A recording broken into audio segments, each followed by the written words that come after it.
Friend. তো আজকে দি ভাই বাটা মাছের ঝোল করবে। বাটা মাছের ঝোল আলু দিয়ে আর লাউ দিয়ে রান্না করবে। তো আলু দিয়ে লাউ দিয়ে কিভাবে রান্না করবে সেটা তোমাদেরকে দেখাবে, আর পুরো ভিডিওটা কিন্তু অবশ্যই দেখতে হবে। তোমরা যদি পুরো ভিডিওটা না দেখো তাহলে বুঝবে কি করে যে দিদি ভাই লাউ দিয়ে আর আলু দিয়ে মাছের বাটা মাছের ঝোল কিভাবে রান্না করছে। তো আমার আজকে মাছটা কিন্তু ভাজা হয়ে গেছে। এই দেখো মাছটা ভাজা হয়ে গেছে। এদিকে এদিকে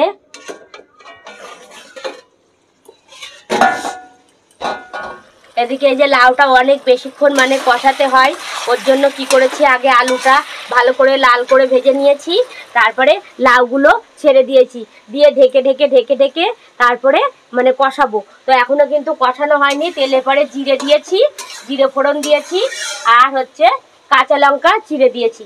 তো আমি এইভাবে কিছুক্ষণ কষাবো, তারপরে মশলা দেবো। তো দেখো আলু দিয়ে লাউ দিয়ে ভালো করে এই যে আমি কষাচ্ছি, মানে এখনো কিন্তু অনেকক্ষণ কষবে। জলটা আমার যখন পুরো শুকিয়ে যাবে তারপরে আমি মশলাটা দেবো। তো দিদিভাইয়ের সঙ্গে থাকো, আমি এইভাবে আস্তে আস্তে ঢেকে ঢেকে কষাতে লাগি। তো দিদিভাইয়ের সঙ্গে থাকো। এই দেখো আমার কিন্তু এবার জলটা শুকিয়ে গেছে। এই দেখো গায়ের থেকে তেল ঝরে পড়ছে। তো আমি এবার মশলাটা দিয়ে দেবো। কথাতেই আছে লাউ যত কষাবে তত কিন্তু খেতে সেই টেস্ট। তো এদিকে এই দেখো আদা বাটা, জিরে বাটা আর একটা শুকনো লঙ্কা বাটা। তো আমি মশলাটা আবার দিয়ে দিলাম, আর আমি কিন্তু কাঁচা লঙ্কা চিড়ে দিয়েছি, তেলের পরে জিরে ফোড়ন দিয়েছি।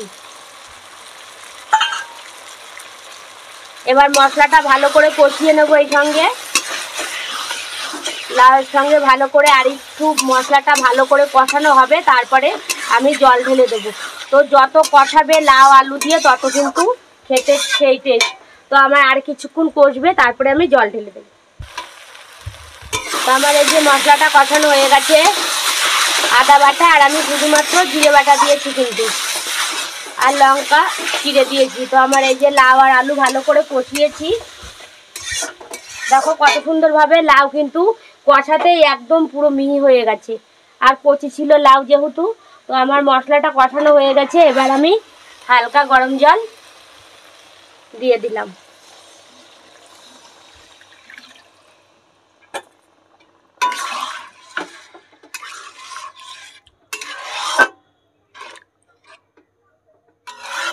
এবার ঝোলটা কিছুক্ষণ হবে, আমি হালকা করে হলুদ দিয়ে দেবো।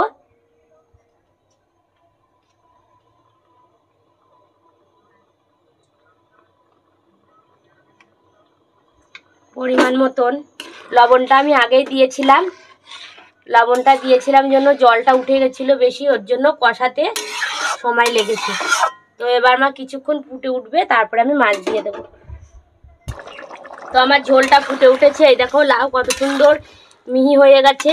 এবার আমি ভেজে রাখা মাছগুলো দিয়ে দেব। এই দেখো ভালো করে কিন্তু আমি লাল করে মাছগুলো ভেজে নিয়েছি আগে। বাটা মাছ দিয়ে আলু দিয়ে লাউ দিয়ে রান্না করছি। তো বাটা মাছগুলো দিয়ে দিলাম। এই দেখো মাছগুলো আমি দিয়ে দিয়েছি। এবারে কিছুক্ষণ একটু মাছগুলো আমি নাড়াচাড়া করে ফুটে উঠবে, তারপরে আমি নামিয়ে ফেলবো। আমার ঝোলটা কিন্তু হয়ে গেছে, শুধুমাত্র লাউ দিয়ে আর আলু দিয়ে একদম হালকা একটু জিরে বাটা আর একটু আদা বাটা দিয়েছি। তো তোমাদের যদি এই ভিডিওটা ভালো লাগে তাহলে একটা কমেন্ট করে দিও আর একটা লাইক দিয়ে দিও। টাটা।